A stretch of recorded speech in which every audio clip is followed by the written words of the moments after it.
back to Let's Make Lemonade, where we make lemonade from all the lemons that infertility gives us.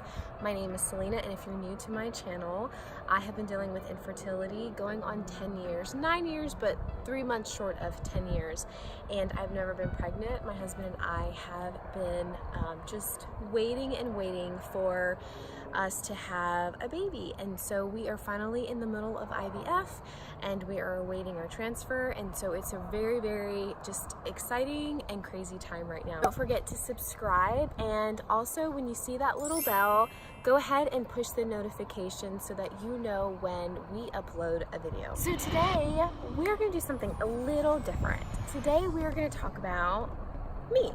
We are going to talk about just fun facts, and I may have not said, actually I know I haven't said any of this before, so whether you are social with me on Instagram or not, I have gotten real, but this is just fun facts about me and where I'm from and all that good stuff, so keep tuning in.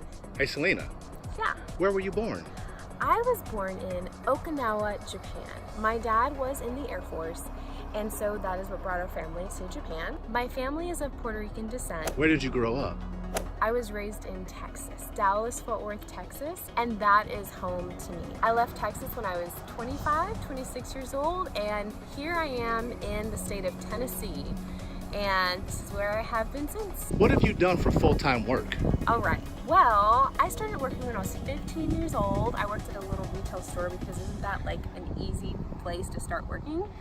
And after that, when I went to school full-time and I got my degree and all that, but during that time I worked in corporate America, and I did the whole executive assistant, and then went into like office management, and then I was there for a while until Mondo encouraged me to leave because I honestly just was not happy.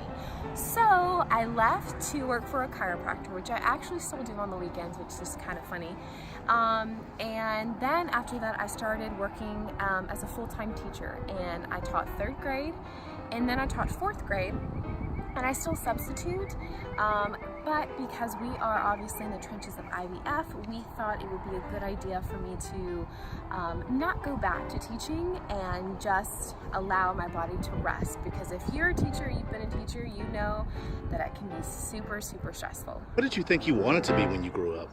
Okay, well, since I was a little girl, I used to stand in the mirror with a microphone, aka hairbrush or remote, and I pretended that I was Mariah Carey, I pretended I was Whitney Houston, and I pretended to be a singer. Now, I did get a chance to sing many, many times in church, leading worship, and also Mondo and I became worship directors for a short amount of time for a church that we were serving. So I do sing, but not to the capacity that I wanted to when I was a little girl. I wanted to be a teacher when I was little. I used to line all of my stuffed animals in front of me, and I would teach them, and I would have a little chalkboard, and I would write God knows what on it, and I would teach the stuffed animals. So I did become a teacher, so that's really, really cool. And at some point, I honestly considered being a nun.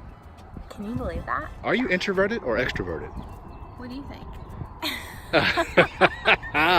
Okay, so I am totally an introvert. I am an introvert at heart.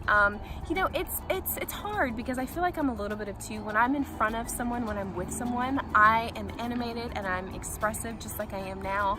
That is just who I am. However, I love my alone time. I love being alone. And so I guess there's just a mixture of both.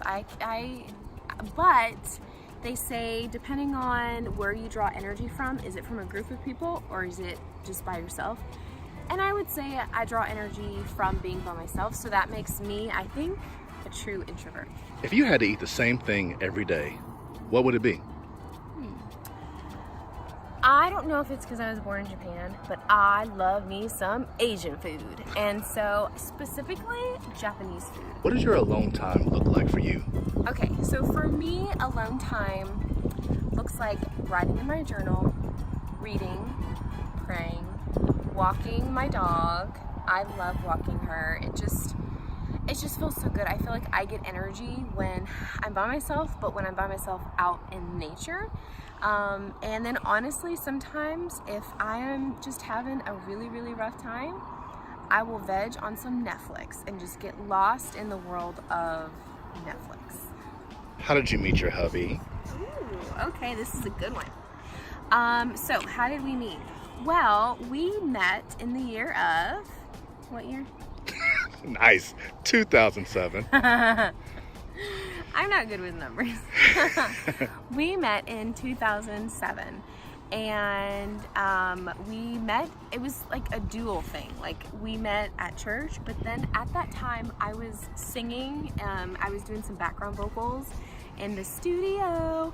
So his background is that he was a producer in music, and he did that for a long time and worked with some major labels. And so at the time I was working for, or I did some work for a Christian artist, and he was cutting my vocals. And so I saw him at church, but then also I saw him in the studio. And so we did not hit it off, okay? We were friends, I will tell you that. We were friends for a long time. And then years later we decided, 2010, all right, let's do this thing, you know? And so we did. At what age would you have preferred to have your children? Wow. Well, I was married by, 27? Mm-hmm. So 30. 30 is when I thought would have been perfect for us to have children, because if we had 2, maybe 3, it would give some spacing in between. And so I thought that would have been a really good time. Obviously, God had different plans, and I honestly believe that I wasn't as mature as I am now, and that's not a bad thing. So 30, but here I'm 36, so we're just gonna make it happen. When you were invited to a baby shower, how did that affect you?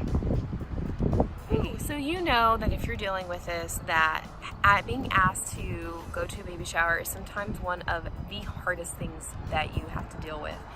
And you know, in the beginning of my infertility journey, it wasn't that big of a deal. But as I continued month after month to get negative pregnancy tests for however long, it was difficult. It was really, really hard to show up at baby showers and, you know, celebrate and be happy for someone. And it's just humanistic behavior. You are so sad that as much as you and your husband have been trying, it's not working. And so, you know, you're happy, but at the same time you're so sad you're happy for the other person, but you're so sad for yourself. And so many times I would be asked to go to a baby shower, and I would gripe about it to Mondo. I wasn't happy about it, but I did it anyway because I was trying to be happy for that friend.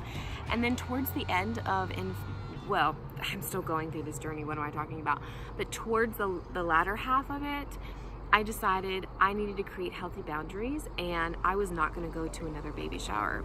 And to respectfully, you know, say, hey, you know, I love you. Where I'm at right now, it's just not something I can do. Or I even thought about just shipping or sending a present to that person and then just saying, I can't make it.